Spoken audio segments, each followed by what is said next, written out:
Balita para sa mga legit the barkads out there. Ang napakagandang dalaga ng mag-asawa at A-list celebrities na sila Aga at Charlene Mulak na si Atasha Mulak ay opisyal nang kasama sa mga The Barkads ng EIT Noontime Show sa TV5. Simula ngayon Saturday, September 23, ay ating natunghayan ang napaka-talented na anak ni Charlene at Aga at napakagaling pala niyang sumayaw.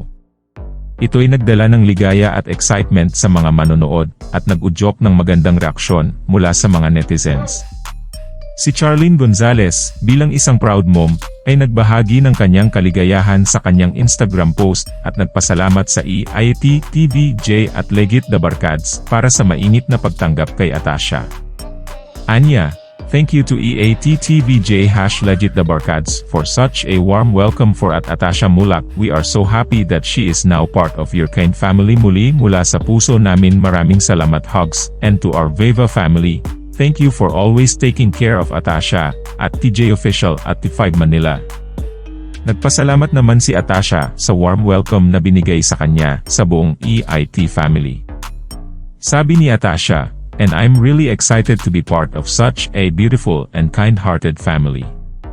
So, thank you po. Salamat." Nag-comment naman ng message of support kagaya nila Maja Salvador, Mariel Padilla, Carla Estrada, Dingdong Dantes, Christine Babao, Shara Soto, Sugar Mercado, Jopay Pagya, at pati na si megastar Sharon Cuneta, na nagbahagi ng kanyang kasiyahan sa tagumpay ng anak ng mag-asawang Aga at Charlene. Anya ni Sharon, OMG, anak ng mom at dad niya. Handang-handa na si Atasha sa pagtahak sa mundo ng showbiz.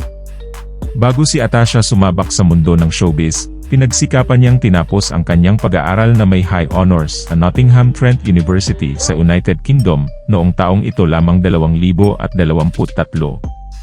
In fact, nung araw ng kanilang graduation siya ang inatasang magbigay ng message of thanks sa kanyang mga kaklase.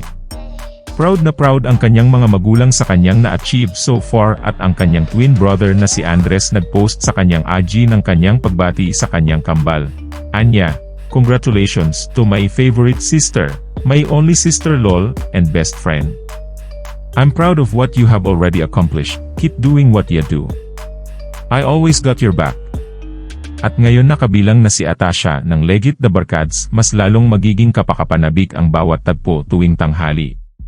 Siya ay mainit na welcome ng mga EIT host kabilang na ang mga haligi ng programa na sila Tito, Vic and Joey.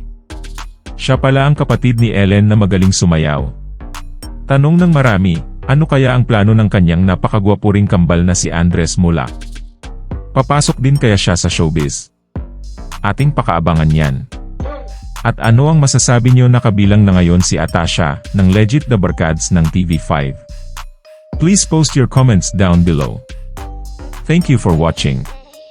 Don't forget to like and subscribe. This is Del of Shale Del Entertainment.